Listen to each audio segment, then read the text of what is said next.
মহামানী শুকগুৰুৱে পৰীক্ষিত ৰাজাৰ আগত কৈছে যে সেই ৰাজন পৰীক্ষিত তুমি শুনাচোন, মহা অহংকাৰী দুৰ্মতি ৰজাহবৰ অৱস্থা, স্বভাৱ চৰিত্ৰ, চিন্তা ধাৰণা আদিবিলাকৰ বিষয়ে তোমাক আমি প্ৰকাশ কৰিম, তুমি শুনা। ধন জন অহংকাৰত অন্ধ হৈ পিতৃ মাতৃক চিনি নোপোৱা হয়। এই কথাখিনি ধৰণী গীতাৰ মাধ্যমেৰে তোমাৰ আগত আমি প্ৰকাশ কৰিব বিচৰা হৈছে। মহামদগৰ্বে ৰাজা হব অন্ধ আতি, পৃথিৱীক জিনিবে যতন দিনে ৰাতি। মহা অহংকাৰত অহংকাৰী ৰজাসকলে অন্ধ হৈ পৃথিৱীক নিজৰ কৰি ল'বলৈ বিচাৰে। ধৰণী গীতা, ধৰণী মানে পৃথিৱী। গীতা, গীতা শব্দৰ অৰ্থ হ'ল কথা বা বচন। পৃথিৱীয়ে কৈ থকা কথা য'ত নিহিত কৰি ৰখা আছে তাক ধৰণী গীতা নামে দৰ্শন কৰিছে। ভগৱন্ত ঈশ্বৰ পুৰুষে অৰ্জুনৰ আগত কৈ আছিল শ্ৰীকৃষ্ণ গীতা, শিৱই হনুমন্তৰ আগত কৈ আছিল শিৱ গীতা। ঠিক তেনেধৰণে ধৰণী গীতা বুলি বৰ্তমান আমাক ভাগৱতৰ যুগ ধৰ্ম কথন পদচন্দত প্ৰকাশ কৰিছে শুকগুৰুৱে পৰীক্ষিত ৰাজাৰ আগত, যে যিখন পৃথিৱীৰ ওপৰত মানুহ নামৰ আমি শ্ৰেষ্ঠতম জীৱবিলাক বৰ্তি আছোঁ, সেই শ্ৰেষ্ঠতম জীৱ মনুষ্যই সেই পৃথিৱীকে নিজৰ কৰি ল'বলৈ বিভিন্ন ধৰণে চেষ্টা অব্যাহত কৰি ৰাখিছে। এয়া হ'ল যুগ ধৰ্ম। এই প্ৰথম কথাটোকে যদি আমি চিন্তা কৰোঁ, আমিও সেইটোকে কৰি আছোঁ। তাৰমানে গাঁৱৰ মাটিডোখৰ বিক্ৰী কৰি নগৰত গৈ বা চহৰত গৈ আমি মাটি এডোখৰ লৈছোঁ। আকৌ সেই মাটিডোখৰত আমি মোৰ মাটি বুলি শিল ইটা বালিৰে ৰদ মিশ্ৰিত কৰি ৱাল এখন দিছোঁ, আৰু সেই ৱালখনেই আমি নিজৰ বুলি সেই বাউণ্ডেৰীটো সীমা হিচাপে আমি ৰক্ষণাবেক্ষণ দি আছোঁ, মোৰ মাটি বুলি। এইটো হ'ল জীৱৰ অজ্ঞানতা। আৰু কোনোবা এদিন হয়তো সেই মাটিডোখৰতে এহাত বা এবেগেটমান কোনোবা এজনে যদি সীমাটো ঠেলে পথাৰত খেতি কৰা মাটিডৰাত, তেতিয়া কেলে মোৰ মাটি এবেগেট আলিটো এইফালে দিলি বুলি এখন ঘোৰ যুদ্ধ হয়, কাজিয়া হয়। আৰু সেই কাজিয়াখনৰ ব্যৱস্থাটো গৈ এটা সময়ত কোৰ্ট কাছাৰী পৰ্যন্ত পায়গৈ। এই ব্যৱস্থাটো কথাকে বৰ্তমান পৰীক্ষিত ৰাজাৰ আগত মহামানী শুকগুৰুৱে প্ৰকাশ কৰিছে। সেই ৰাজন মহামদগৰ্বে ৰাজা হব অন্ধ আতি, পৃথিৱীক জিনিবে যতন দিনে ৰাতি। মহা অহংকাৰত অহংকাৰী ৰজাসকলে অন্ধ হৈ পৃথিৱীৰ ওপৰত অত্যাচাৰ উৎপীড়ন আৰম্ভ কৰি দিছে। মোৰ মাটি মোৰ বাৰী আদি বুলি কৈ, আৰু এই দৃশ্যবিলাক দেখি, এই ধাৰণাবিলাক দৰ্শন পাই পৃথিৱীয়ে কেৱল হাঁহিছে বুলি কৈছে।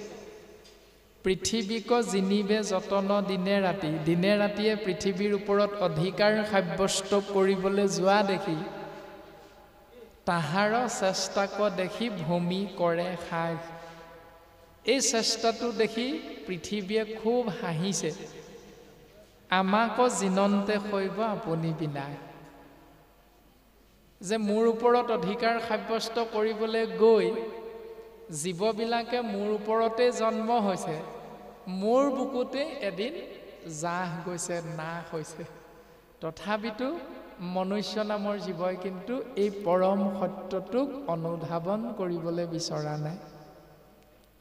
এতিয়া আমি সমস্ত জনা কলিৰ মনুষ্য, কলিৰ মনুষ্য আমি আমাৰ জন্মৰ আগত পৰম গুৰু শ্ৰীমন্ত শংকৰদেৱৰ এই ধৰাধামতে অৱতৰণ হৈছে। কিন্তু সেইজনা গুৰু এদিন 70 বছৰ বয়সত এই সংসাৰ এৰি যাব লগা হৈছে। তেনে ক্ষেত্ৰত আমি কিয় ভাবি থাকোঁ যে আমি যেন কোনোদিন আৰু নমৰিম। এই পৰম সত্যটোক দৰ্শন কৰাইছিল কোনে? যেতিয়া দ্বাপৰ যুগত পঞ্চপাণ্ডৱে 12 বছৰ বনবাস খাটিছিল, আৰু সেই 12 বছৰ বনবাস খাটি থাকোঁতে এদিন যুধিষ্ঠিৰ পঞ্চপাণ্ডৱ দ্ৰৌপদী সহিতে পিয়াহ লাগিলত যুধিষ্ঠিৰে ভায়সতক আজ্ঞা কৰিলে যে দ্ৰৌপদীৰ পিয়াহ লাগিছে, তেৰাই পানী খাব বিচাৰিছে, পানী কিমান দূৰত আছে ইয়াৰ পৰা তোমালোকে এজোপা গছত উঠি চোৱাচোন। আৰু এজোপা গছত উঠি চাই দেখিলে যে নাতি দূৰতে পানী আছে, এটা জলাশয়। আৰু সেই জলাশয়টোত উপস্থিত হলত 4জন ভাতৃৰ মৃত্যু হৈছে। কাহিনীটো আমি মাত্ৰ প্ৰকাশ কৰি দিয়া হৈছে স্থূলমূলকৈ আপোনাসৱ সৰ্বজানতা। আৰু সদৌ শেষত যেতিয়া গৈ জলাশয়ৰ কাষত যুধিষ্ঠিৰ উপস্থিত হৈছিল, তেতিয়া যুধিষ্ঠিৰক সেই অজগৰৰূপী নহুক ৰজাই প্ৰশ্ন কৰিছিল। এটা বিশেষ প্ৰশ্ন, অজস্ৰ প্ৰশ্ন কৰিছে, তাৰ ভিতৰত এটা বিশেষ প্ৰশ্ন হ'ল, এই সংসাৰত আচৰিত কথাটো কি? তেতিয়া যুধিষ্ঠিৰে উত্তৰ দিছে যে সংসাৰখনত আটাইতকৈ আচৰিত কথা হ'ল সেইটোৱে যে প্ৰত্যেক মুহূৰ্ততে পৃথিৱীত জীৱ অৱতৰণ হৈ আছে, আৰু জীৱ প্ৰত্যেক মুহূৰ্ততে এই সংসাৰ এৰি গৈ আছে, অৰ্থাৎ মৃত্যু হৈ আছে। তথাপিতো জীৱিত হৈ থকাবিলাকে এনেকৈ আশা কৰে যেন তেওঁ কোনোদিন নমৰে। আৰু এইটোৱে হ'ল পৃথিৱীত আচৰিত কথাটো।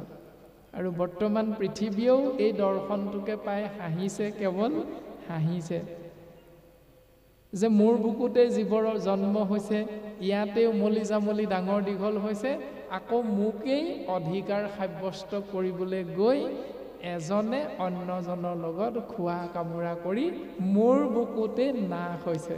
অথচ জীৱিতসকলে সেই প্ৰচেষ্টাটোকে দিনে ৰাতিয়ে কৰিবলৈ চেষ্টা কৰি আছে, চিন্তা কৰি আছে, ভাৱনা কৰি আছে। ধন জন বিভৱ তিলেক কৰিচ্ছন্ন আপোনাক নজানয় জীৱৰ জীৱন মৰণ। ধন জন ঐশ্বৰ্য বিভূতি সমস্ত মোৰ বুকুতে উৎপন্ন হৈছে, মোৰ বুকুতেই এদিন জাহ গৈছে। তথাপিতো জীৱই জনম আৰু মৰণৰ পাকচক্ৰত পৰি এই সংসাৰলৈ কেৱল আয়াজাত কৰি আছে। বিপৰীতে সত্য শুদ্ধ মাৰ্গ ঈশ্বৰ সেৱা কৰা এই ব্যৱস্থাটোৰ পৰা আঁতৰি থাকে। নেদেখে দুৰ্মতি মৃত্যু ফুৰে আগে আগে। সেই জীৱবিলাকৰ স্বভাৱ যিহেতু অহংকাৰী, সেইকাৰণে সেই জীৱবিলাকে দুৰ্মতি মৃত্যু যে জীৱৰ আগে আগে আছে এই কথাটো কেতিয়াও বুজি নাপায়, কিয়নো অহংকাৰত অন্ধ হৈ আছে। এটি উদাহৰণ দিছে, মাৰিবেক ধৰি হৰি নক যেন বাঘে। যেনেকৈ এটা হৰিণক মাৰিবৰ বাবে এটা বাঘে অহৰ্নিশে জোপ লৈ থাকে যে কেনেকৈ তেওঁ আহাৰটোৰ বাবে এটা হৰিণ সন্মুখত পাব, এই বুলি ভাবি প্ৰত্যেক মুহূৰ্ততে বাঘটোৱে বিচাৰি ফুৰে। ঠিক তেনেকৈ কালৰূপী মৃত্যুৱে এটি জীৱক প্ৰত্যেক মুহূৰ্ততে ধৰোকেই থাকে, আগে আগে ঘূৰি ফুৰে। অথচ আমি মনুষ্য নামৰ জীৱই এই কথাটোক কোনোদিন বুজিবলৈ চিন্তা কৰিবলৈ নিশিকিলোঁ। এৰাম ফেন সমদেহ শুৱে ক্ষণেকে বিনাশ ইহাতে কৰিবে লোকে সুদৃঢ় বিশ্বাস। মোক জিনৈ শৰীৰক সুখক আশায় ব্যৰ্থ হৈ আশায় আপুনিও নাশ যায়। পানীৰ ওপৰত যে অকণমান ফেন উঠি থাকে, সেই ফেনখিনি অকণমান সময়ৰ পাছতে পানীতে জাহ যায়। ঠিক তেনেকৈ আমাৰো জীৱনটো খন্তেকীয়া বুলি কৈছে। বিজুলী চমক যেন জীৱন অথিৰ, কৈত কেতিক্ষণে পৰে ইহেন শৰীৰ। আকাশমাৰ্গত যেতিয়া মুষলধাৰে বৰষুণ দিয়াৰ আগে আগে গাজনি, ঢেৰেকনি, বিজুলী চিকমিকনি আমি 1 ছেকেণ্ডমানৰ কাৰণে দেখা পাওঁ।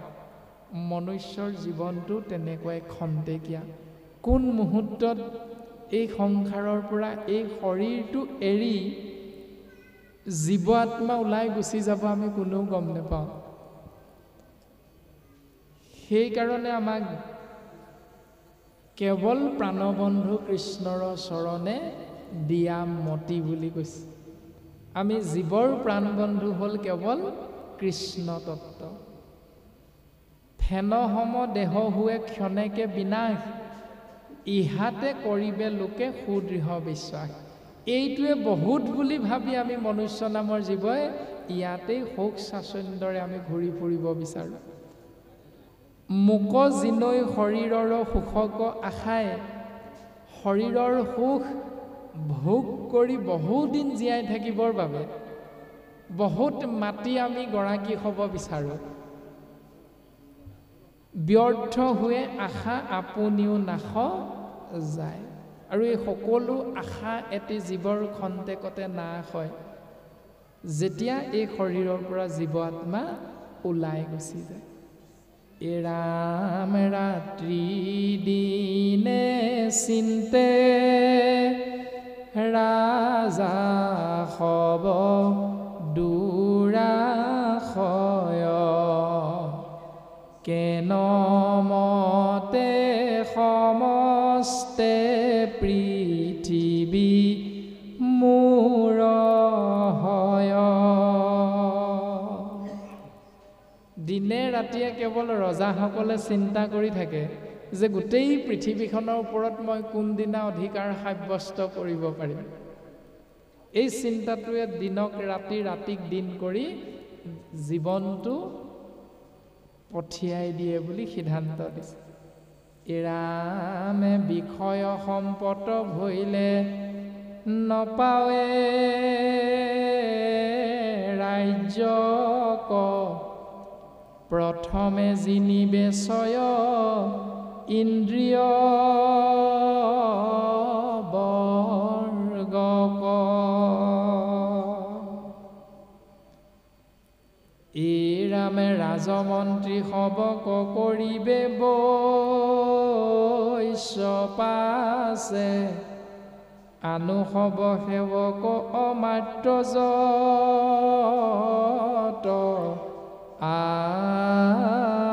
আছে। গজবাজি প্ৰজা বৈশ্য কৰিল খেলক্ষ জিনিবে পাছত যত আশ্ৰয় বিপক্ষ।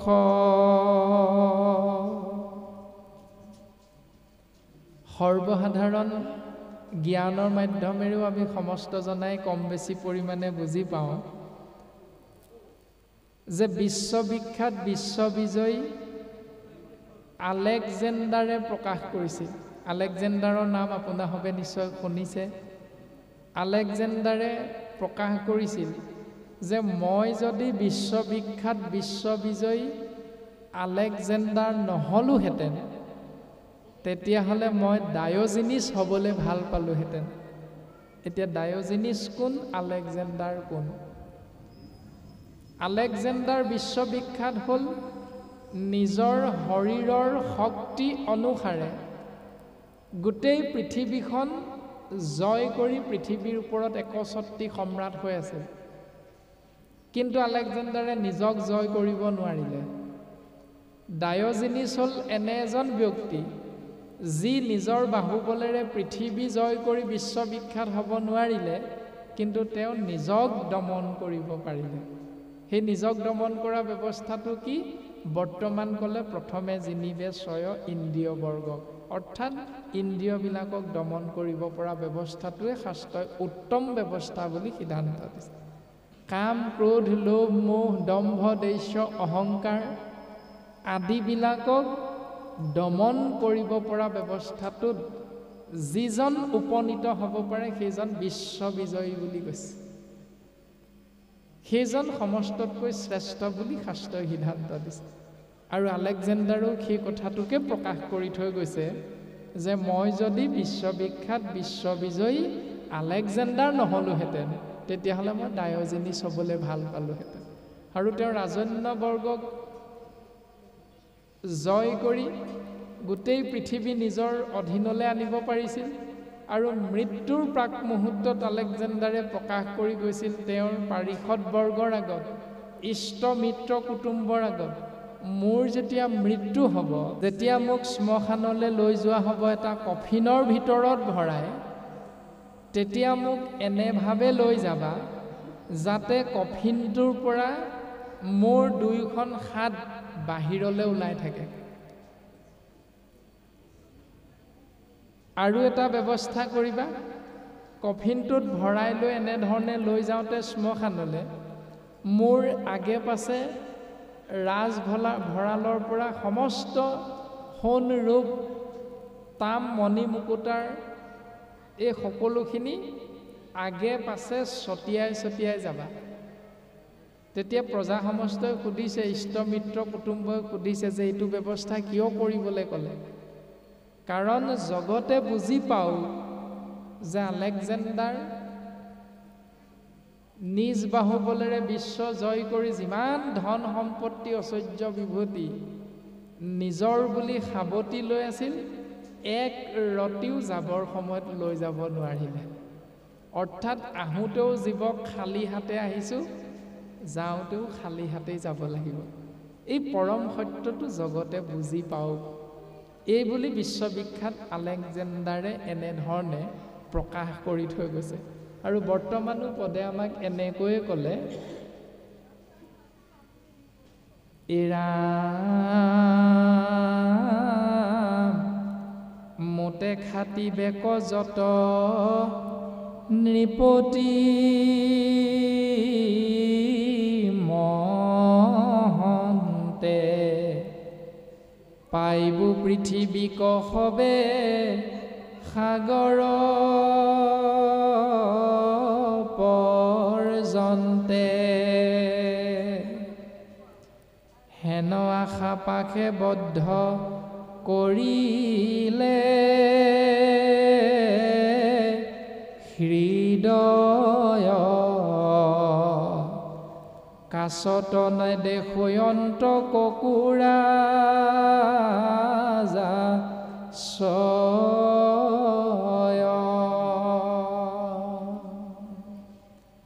গোটেই পৃথিৱীখন নিজৰ তলতীয়া কৰিবৰ বাবে যি প্ৰচেষ্টা কৰে, এই প্ৰচেষ্টাত দিন ৰাতি একাকাৰ কৰি নিজৰ আয়ুসটো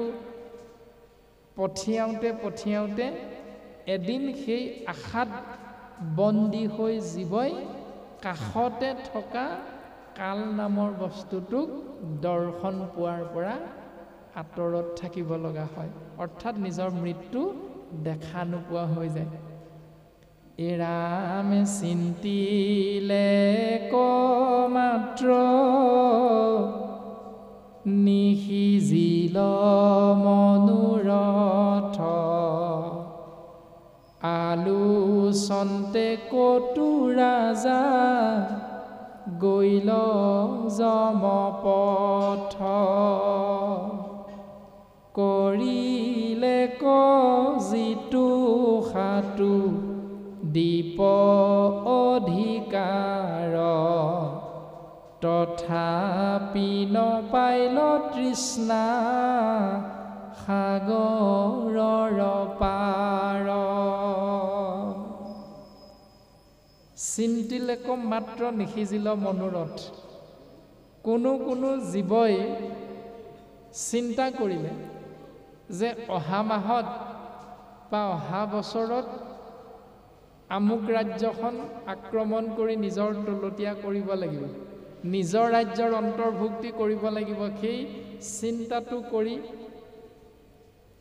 প্ৰজাসকলক সৈন্য সামন্তসকলক অস্ত্ৰ শিক্ষা বা এনেধৰণে শিক্ষা দীক্ষাৰে সুসজ্জিত কৰাৰ মানস কৰি চেষ্টা অব্যাহত কৰে আলোচনতে কটু ৰাজা গৈল যমপথ কিন্তু এনেকৈ আলোচনা বিলোচনা কৰি থাকোঁতে কত ৰজা মহাৰজা মৃত্যু সাৱটি ল'ব লগা হ'ল মনৰ আশা পূৰণ নহ'লে কৰিলেক যিটো সাতু দীপ অধিকাৰ আকৌ বিপৰীতে কোনো ৰজা মহাৰজাই গোটেই সপ্তদ্বীপ অধিকাৰ কৰি হয়তো মহাৰজা হৈ গ'ল তথাপি নপাইল তৃষ্ণা সাগৰৰ পাৰ তথাপিতো কিন্তু সেই জীৱৰ তৃষ্ণা অৰ্থাৎ পিয়াহ নপলাল বুলি শাস্ত্ৰই সিদ্ধান্ত দিছে আৰু পদে আমাক এনেকৈ ক'লে যে কৰিলেক যিটো সাতু দীপ অধিকাৰ তথাপি নপাইল তৃষ্ণা সাগৰৰ পাৰ যিমান দিলেও মনুষ্য নামৰ জীৱক একো বস্তুৰে জোৰা নমৰে যিহেতু আমাৰ জোৰা নমৰে গতিকে আমি সিমানতে সন্তুষ্ট থাকিবলৈ নিজক বুজাবৰ বাবে চেষ্টা কৰিব লাগে এৰাম ইন্দ্ৰিয় কদমই মোক জিনিবা কলাগি তাত পৰে নাই মন্দ পৰম অভাগী ইন্দ্ৰিয় কদমী যদি ভজে ভগৱন্ত পাৱৈ মুখ্য ফলৱাত সুখ অপৰ্যন্ত ইন্দ্ৰিয়ক দমন কৰি যিজনে ভগৱন্তক চিন্তা কৰে সেই জীৱই মুখ্য ফল লাভ কৰিব পাৰে এতিয়া আমি ঈশ্বৰক চিন্তা কৰা ব্যৱস্থাটো কেনেকুৱা আপোনালোকে জানেই যে পুৱাতে যেতিয়া আমি গুৰুগৃহত সোমাওঁ আৰু প্ৰাৰ্থনা ভাগ কৰিবলৈ ধূপ বন্তি গছি জ্বলাবলৈ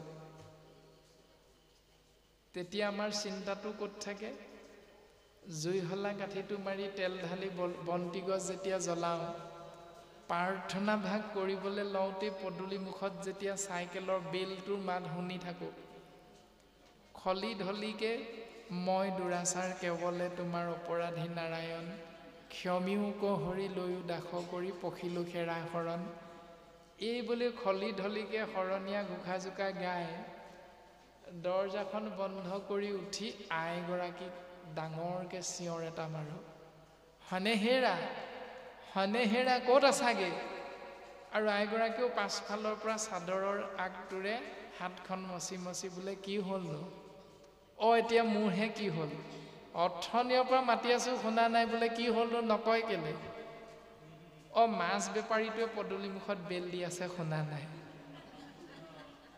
বোলে তুমি আপুনিনো কেনেকৈ শুনিলে মই গুৰু সেৱা কৰি থাকোঁতে শুনি আছিলোঁ আমাৰ চিন্তাবিলাক হ'ল তেনেকুৱা কৰি আছোঁ গুৰু সেৱা ভগৱন্তক চিন্তা কাণেৰে শুনি আছোঁ মাছ বেপাৰীৰ বেলটো এনেকৈ ভক্তি কৰিলে নহ'ব বুলি শাস্ত্ৰই সিদ্ধান্ত দিছে যে ইন্দ্ৰিয়ক আমি দমন কৰিব লাগিব। কায় বাক্য মন চিত সুদৃঢ় বিশ্বাসে আমি একদেৱ এক সেৱ একত বিনে নাই কেৱ এই ব্যৱস্থাটোৰ ফালে আমি লৈ যাব লাগিব, নিজক চেষ্টা কৰিব লাগিব। আৰু যিজনে এনেকৈ ইন্দ্ৰিয়ক দমন কৰি ভগৱন্তক চিন্তা কৰে সেই জীৱই মোক্ষ ফল লাভ কৰিব পাৰে। গুৰুজন বস্তুৱে বৰগীতৰ মাধ্যমেৰে কৈছে যে মন মেৰি ৰাম চৰণহু লাগু। হেৰৌ মন, তই যিহেতু দুৰাচাৰ, যে দুৰাচাৰী মন মূৰ ৰাম হৰি বোল, ৰাম হৰি বোল মন ৰাম হৰি বোল। দুৰাচাৰী মনটোক ভগৱন্তৰ চৰণত লগাবৰ বাবে জীৱ আত্মাই উপদেশ দিব লাগে। আৰু শাস্ত্ৰই আমাক এই উপদেশটো প্ৰদান কৰি আছে যে হেৰৌ মন, তই যেনি তেনি নগৈ কেৱল এক ঈশ্বৰ কৃষ্ণ বিষ্ণু হৰি ৰাম জগত প্ৰসিদ্ধ নাম তত্ত্বত তই শৰণাপন্ন হ। এই বুলি বুজাবৰ বাবে শাস্ত্ৰই আমাক উপদেশ প্ৰদান কৰিছে। এই ৰাম অসংখ্যাত মনু মনু তনয় সমস্ত মোক এৰি সহস্ৰে সহস্ৰে গৈল অস্ত। মহুৰ নিমিত্তে সবে প্ৰাণকো খোজাই যথা সন্তে আইল গৈল তথাতে দুনাই।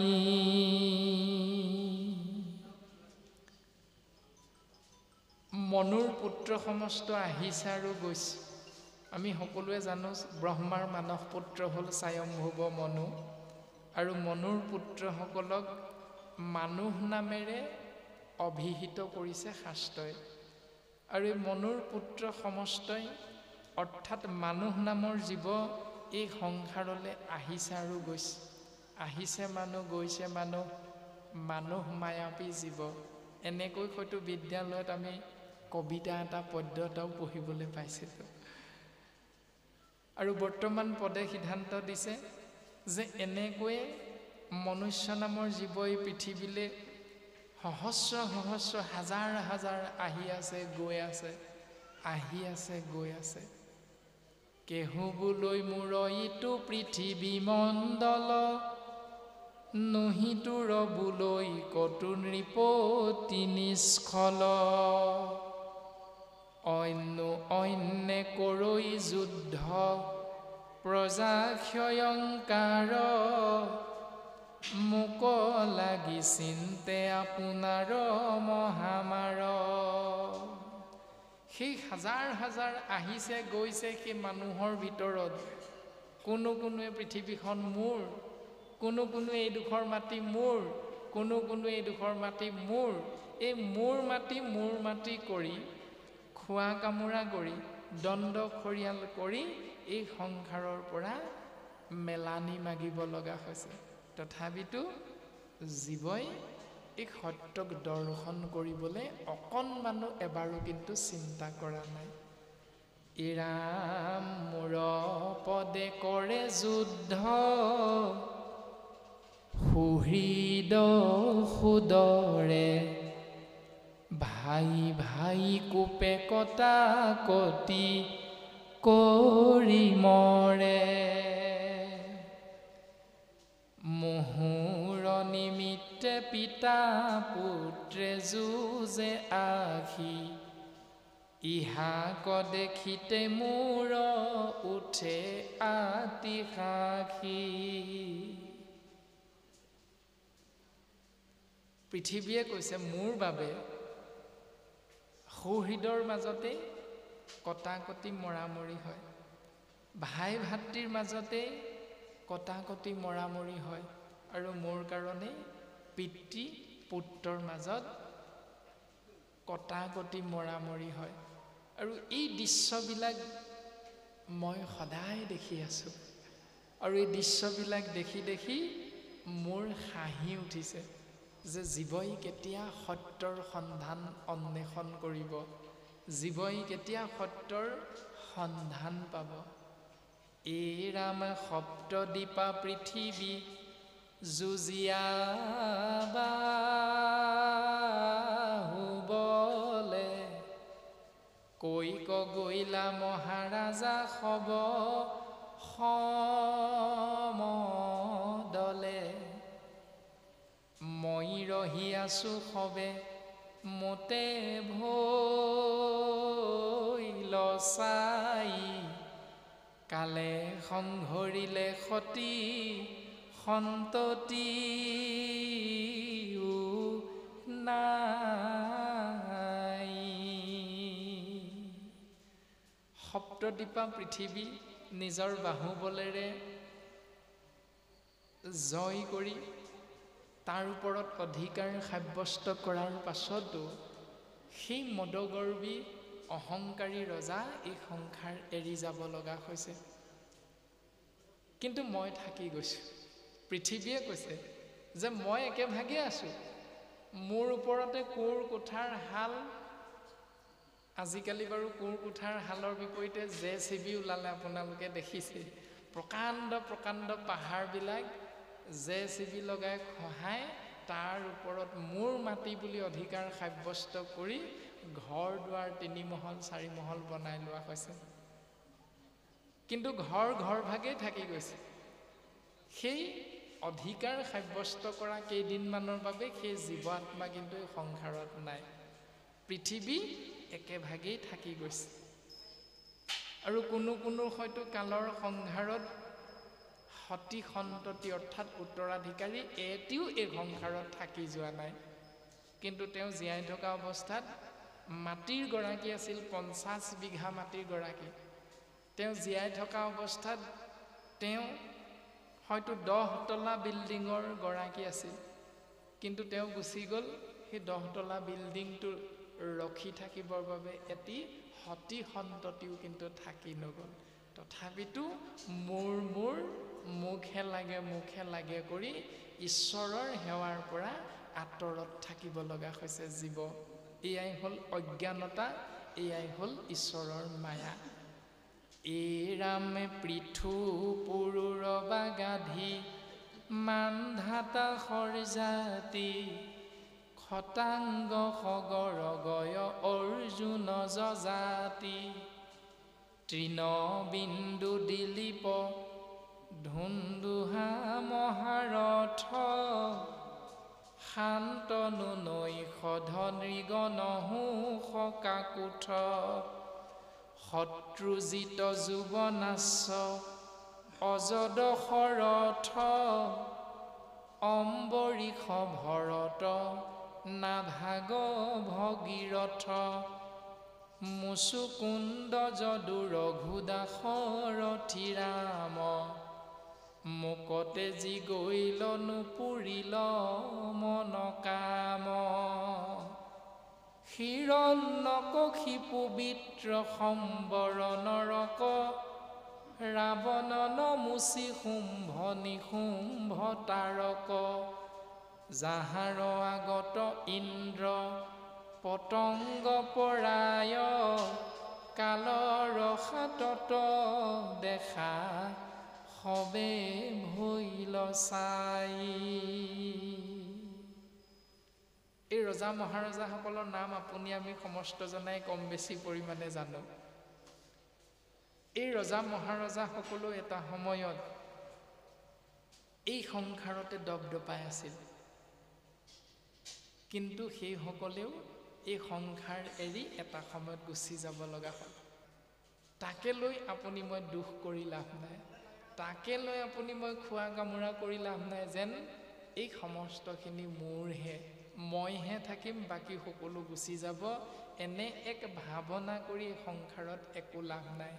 সিদ্ধান্ত দিছে, কোনে কাক দেৱ দুখ, কোনে কাক দেৱ সুখ কোনে কৰি আছে অধিকাৰ যত দেখা চৰাচৰ কেহু নোহে স্বতন্তৰ ফলদাতা সবাৰো ঈশ্বৰ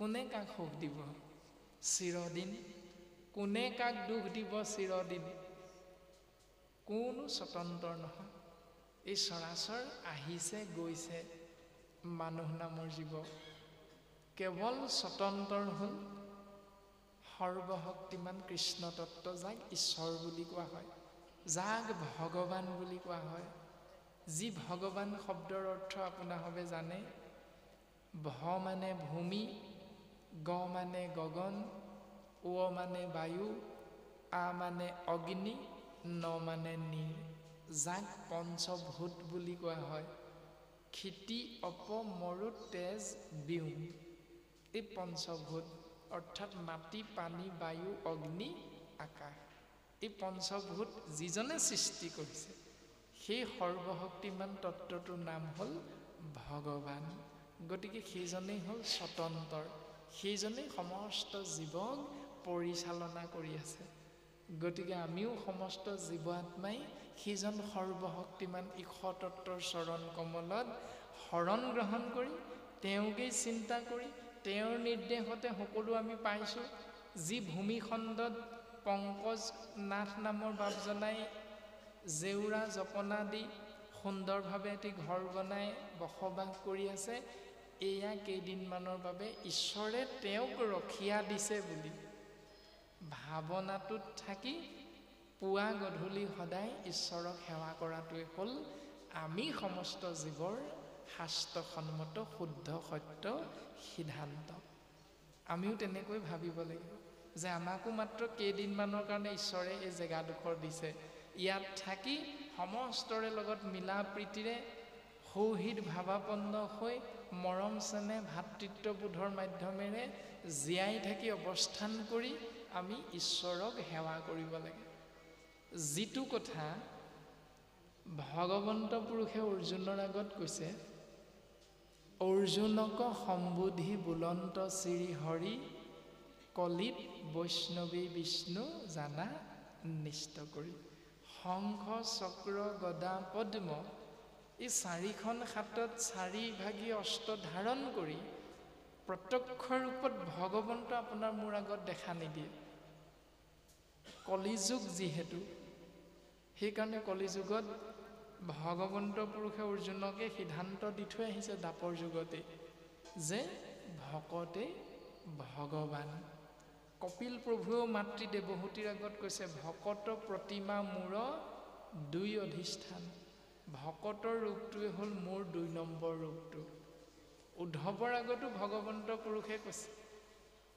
যে দেৱতো তীৰ্থটো কৰি ভকতেহে বৰ ভকতক ভজিলে গোচয় কৰ্মজৰ অৰ্থাৎ ভকতে ভগৱান সেইকাৰণে আমি ভকতক সেৱা কৰিব লাগে যিটো কথা জাতিৰ পিতা মহামানৱ মহাত্মা গান্ধীয়ে কৈছে মানৱ সেৱাই শ্ৰেষ্ঠ ধৰ্ম গুৰু সেৱা কৰিলোঁ গুৰু সেৱা কৰি উঠি আমাৰ ভাৱনা হ'ব লাগিব মানৱ সেৱা ভকতৰ সেৱা গতিকে আমি এজনে অন্যজনৰ লগত যদি এবেগেত 4 আঙুল এহাত মাটিৰ বাবে খোৱা কামোৰা কৰোঁ কোৰ্ট কাছাৰীলৈ যাওঁ তেতিয়াহ'লে গুৰু সেৱা কৰি লাভ নাই আমি ভাতৃত্ববোধ মৰম চেনেহৰ মাধ্যমেৰে মানৱ সেৱাৰ জৰিয়তে ঈশ্বৰ প্ৰাপ্তি ঈশ্বৰৰ কৃপা লাভ কৰিব পৰা ব্যৱস্থাটো শাস্ত্ৰই আমাক দৰ্শন দিছে শংকৰ গুৰুজনাৰ দৰ্শনটো গাহৰি কুকুৰা ব্ৰইলাৰ মাহ প্ৰসাদ বুট মগু আদিৰ মাজত সীমাবদ্ধ নাই শংকৰ গুৰুজনাৰ দৰ্শনটো বিশাল তাত বিজ্ঞান জড়িত হৈ আছে যি বিজ্ঞান আমি ভকতসকলে মনুষ্যই হয়তো দৰ্শন পাবলৈ চিন্তা কৰা নাই সেইকাৰণে আমাৰ সমাজ ব্যৱস্থাত 80 বছৰ অৰ্থাৎ 50 বছৰৰ ওপৰৰ দেউতাসকলহে যায় নামঘৰলৈ 25 বছৰ বা 30 বছৰৰ তলৰ যুৱক যুৱতীসকল নামঘৰলৈ নাযায়। কিয় নাযায়? কাৰণ তেওঁলোকক নামঘৰত ভকতৰ শাৰীত উপবিষ্ট হৈ হাত চাপৰি বজাই নাম গোৱাৰ পৰা নাম লোৱাৰ পৰা আঁতৰত ৰাখে। এইটো হ'ল আমাৰ নিকৃষ্টতম চিন্তা, জীৱৰ কল্যাণ ঈশ্বৰৰ নামত। যদি আমাৰ কৰ্মটো আমি উত্তৰাধিকাৰী সূত্ৰে নাতি পুতিসকলক দি থৈ যাব পাৰোঁ, তেতিয়াহে আমাৰ কল্যাণ হ'ব। কাৰণ মাধৱ গুৰুজনাই নামঘোষা শাস্ত্ৰত কৈছে, যাৰ পুত্ৰ হবে ঐত হৰিত শৰণ লয়া, হৰি গুণ গাৱে শুদ্ধ ভাৱে। দধি দুগ্ধ ঘৃত মধু নদীৰ জলক পিয়া, পিতৃগণে ত্ৰিপিটিক পাৱে। 90 বছৰীয়া দেউতাজন শৰণ ভজনীয়া পৰমাৰ্থী ভকত, তেওঁ নামাচাৰ্য বা নামঘৰীয়া। কিন্তু তেওঁ মৃত্যুৰ পাছত তেওঁ সন্তানে যদি শাস্ত্ৰৰ লগত নিমিলা কৰ্মটো কৰি দিয়ে, তেতিয়া দেউতাজন স্বৰ্গ যাবনে নৰক যাবনে বৈকুণ্ঠলৈ যাব? এতিয়া সেইটো চিন্তা অন্তত আমি কৰাটো ভাল। সেইকাৰণে নিজেও তৰিব লাগিব, আনকো তৰাব লাগিব। এই ব্যৱস্থাটো আমাক শাস্ত্ৰই দি আছে। যদি আমি নাতি পুতিসকলক সেই ব্যৱস্থাটো দিব পাৰোঁ, তেতিয়াহ'লে নামঘৰত আপুনি আমি 90 বছৰত এই মাহ প্ৰসাদৰ পাচিটো দাঙি লৈ ফুৰি এই 25 বছৰীয়া 30 বছৰীয়া বোৱাৰীগৰাকীৰ আগত বহুৱাই প্ৰসাদ নিদিলেও হ'ব। 90 বছৰীয়া বৃদ্ধ দেউতাজন আৰামত খুটাটোত আউজি বহি থাকক, 25 বছৰীয়া 30 বছৰীয়া যুৱকজনে সুন্দৰভাৱে আগে আগে মাহ প্ৰসাদ দি যাব। আপুনি মই কষ্ট কৰিব নালাগে।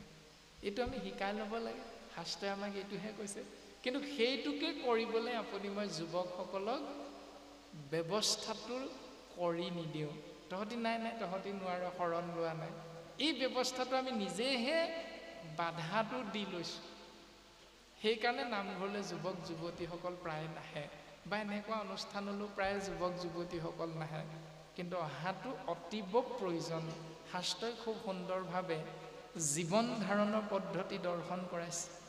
90 বছৰীয়া দেউতা এজনে 90 বছৰীয়া আই মাতৃগৰাকীয়ে শাস্ত্ৰৰ বিশেষ তত্ত্বখিনি জানি আৰু তেওঁলোকে বিশেষ একো উপকাৰ কৰি থৈ যাব নোৱাৰে। কিন্তু 25 বছৰীয়া এজন যুৱক, এগৰাকী যুৱতী যদি নৱদম্পতি বিবাহ পাশত আবদ্ধ হৈছে, তেতিয়াহ'লে তেওঁলোকক যদি শাস্ত্ৰৰ জ্ঞানটো সুন্দৰভাৱে দিব পৰা যায়, তেতিয়াহ'লে তেওঁলোকৰ মাজত আপোনাৰ মোৰ 90 বছৰীয়া দেউতাজনৰ যি নাতি আহিব, সেই নাতি ভক্ত প্ৰহ্লাদ আৰু ধ্ৰুৱ হ'ব। কিন্তু বিপৰীতে হিৰণ্যকশিপুৰ হিৰণ্যাক্ষ হৈ যাব পাৰে। গতিকে চিন্তাটো আমি 90 বছৰ বৃদ্ধ দেউতাজনে ভকতি কৰা ব্যৱস্থাটোতকৈ 25-30 বছৰীয়া যুৱকজনক যদি শৰণ ভজনৰ ব্যৱস্থাৰে সুন্দৰকৈ পঢ়ি থাকোঁতেও তেওঁ সেই ব্যৱস্থাটো দিব পৰা চিন্তাটো যদি আমি কৰোঁ, তেতিয়াহ'লে সমাজখন সৰ্বাংগ সুন্দৰ হ'ব। মৰা কটা নহয়। আপোনাৰ হবে জানে যে শ্ৰীৰামচন্দ্ৰ দশৰথৰ পুত্ৰ, মৰ্যাদা পুৰুষোত্তম ৰাম নামে অভিহিত। শাস্ত্ৰই কৈছে মৰ্যাদা পুৰুষোত্তম ৰাম অকলশৰীয়াকৈ অৰণ্যৰ মাজত থাকোঁতে ৰাৱণৰ ভগ্নী সুপৰ্ণখাই আহি ৰামক সেৱা কৰিছিল যে সুপৰ্ণখাক পত্নী হিচাপে গ্ৰহণ কৰিব লাগে। ৰামে কি উত্তৰ দিছিল যে মই বিবাহিত, মোৰ এগৰাকী ধৰ্মপত্নী আছে, মই তোমাক বিবাহ কৰাই অধৰ্ম কৰিব নোৱাৰোঁ। কিন্তু সেই অৰণ্যৰ মাজত আছিল কেৱল শ্ৰীৰামচন্দ্ৰ আৰু সেই দীপলীপ কন্যাগৰাকী।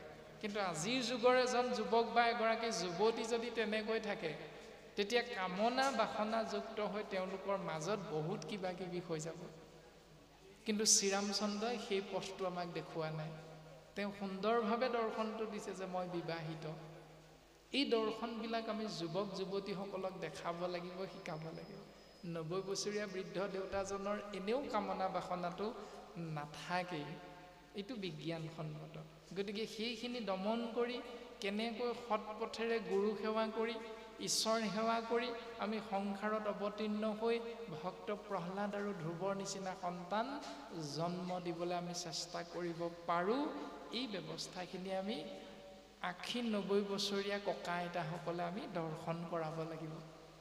বৰ্তমান পদে এইখিনিকে কৈছে যে শ্ৰীৰামচন্দ্ৰও এই সংসাৰ এৰি গুচি গ'ল, তৃণবিন্দু দিলীপ শান্তনু নৈষধ নিগ নহু কাকুট শত্ৰুজিৎ যুৱনাশ অজ দশৰথ অম্বৰীশ ভৰত নাভাগ ভগীৰথ মুচুকুন্দ যদু ৰঘু দশৰথ আদি সমস্ত মহাবীৰসকলে যদিও ইখনৰ পাছত সিখন ৰাজ্য নিজৰ ৰাজ্যৰ অন্তৰ্ভুক্ত কৰি একছত্ৰী সম্ৰাট হৈ আছিল, তথাপিতো এই পৃথিৱী এৰি ধৰণী মণ্ডল এৰি সমস্ত বল বীৰ্য ইয়াতে এৰি থৈ তেওঁলোকো যাব লগা হৈছিল। গতিকে আমিও শাস্ত্ৰৰ এই সিদ্ধান্তৰ পৰা এইটোকে নিজক বুজাব লাগিব যে আমিও চিৰদিন কোনো এই সংসাৰত নাথাকোঁ, আমিও এদিন যামগৈ। গতিকে খোৱা কামোৰা কাক লৈ কৰিম, কাজিয়া কাৰ লগত কৰিম আৰু কিহৰ বাবে কাজিয়া কৰিম, সেইটো আমি শাস্ত্ৰৰ মাধ্যমেৰে চিন্তা কৰিব লাগিব। ৰাম আনুসৱ ৰাজা যত দৈত্য পৰ্যন্ত সবে মহাসুৰ মহাবলী বুদ্ধিমন্ত কালৰ হাতত সবে ভৈল চূৰ্ণীকৃত কেৱলে সে কথা মাত্ৰ আছে পৃথিৱীত। এনেকৈ আৰু বহু ৰজা মহাৰজা দৈত্য মহাবলী বুদ্ধিমন্ত হোৱাৰ পাছতো কালৰ হাতত কিন্তু সকলো চূৰ্ণীকৃত হৈ গৈছে, নাশ হৈ যাব লগা হৈছে। কেৱলেহে কথা মাত্ৰ আছে পৃথিৱীত, এই পৃথিৱীত কেৱল তেওঁলোকৰ কথাবিলাক কাহিনী ৰূপত সাধু আকাৰে প্ৰকাশমান হৈ আছে। তথাপিতো আমি মনুষ্য নামৰ জীৱ ইয়াৰ পৰা যদি শিকিবলৈ চেষ্টা নকৰোঁ তেতিয়াহ'লে আমাৰ অধোগতি নিশ্চিত।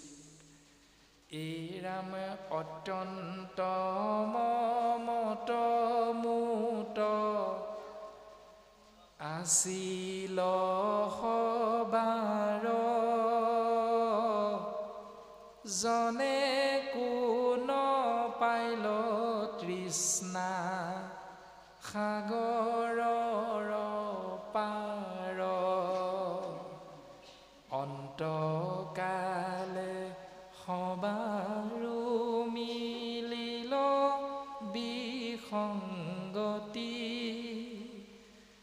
কৈ গৈলা এৰি মোক যিসব নৃপতি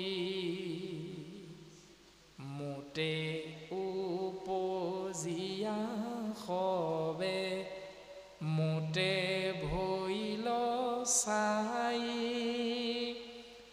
যেন জল বুদ বুদ জলে লীন যাই